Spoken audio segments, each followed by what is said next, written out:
Good afternoon. I've today left hospital after a week in which the NHS has saved my life, no question. It's hard to find words to express my debt, but before I come to that, I want to thank everyone in the entire UK for the effort and the sacrifice you have made and are making. When the sun is out and the kids are at home, when the whole natural world seems at its loveliest and the outdoors is so inviting, I can only imagine how tough it has been to follow the rules on social distancing. I thank you because so many millions and millions of people across this country have been doing the right thing. Millions going through the hardship of self-isolation, faithfully, patiently, and with thought and care for others as well as for themselves. I want you to know that this Easter Sunday, I do believe that your efforts are worth it and are daily proving their worth. Because although we mourn every day those who are taken from us in such numbers, and though the struggle is by no means over, we are now making progress in this incredible national battle against coronavirus.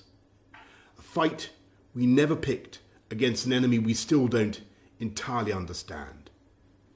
We're making progress in this national battle because the British public formed a human shield around this country's greatest national asset, our National Health Service.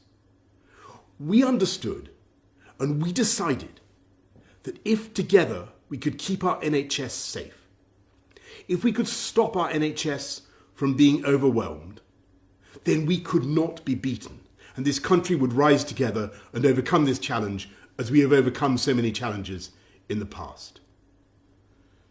In the last 7 days, I have, of course, seen the pressure that the NHS is under.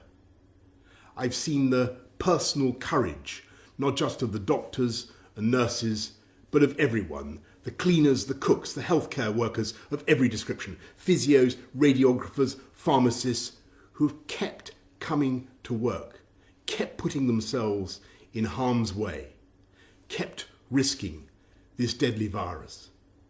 It is thanks to that courage, that devotion, that duty, and that love that our NHS has been unbeatable.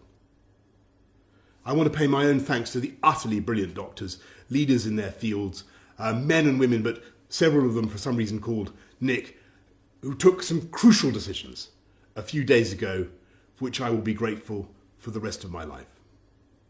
I want to thank the many nurses, men and women, whose care has been so astonishing. I'm going to forget some names, so please forgive me, but I want to thank Poling and Shannon and Emily and Angel and Connie and Becky and Rachel and Nikki and Anne. And I hope they won't mind if I mention in particular 2 nurses who stood by my bedside for 48 hours when things could have gone either way. They're Jenny from New Zealand, in Invercargill on the South Island to be exact, and Luis from Portugal near Porto. And the reason in the end my body did start to get enough oxygen was because for every second of the night, they were watching and they were thinking and they were caring and making the interventions I needed.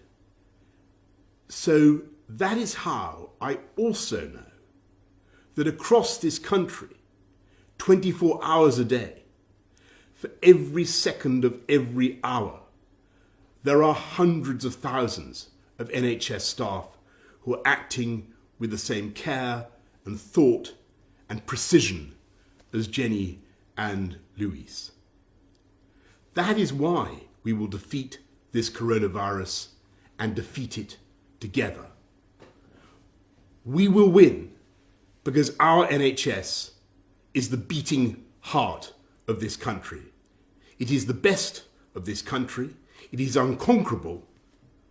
It is powered by love.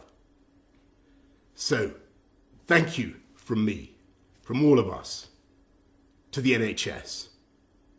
And let's remember to follow the rules on social distancing, stay at home, protect our NHS, and save lives. Thank you, and happy Easter.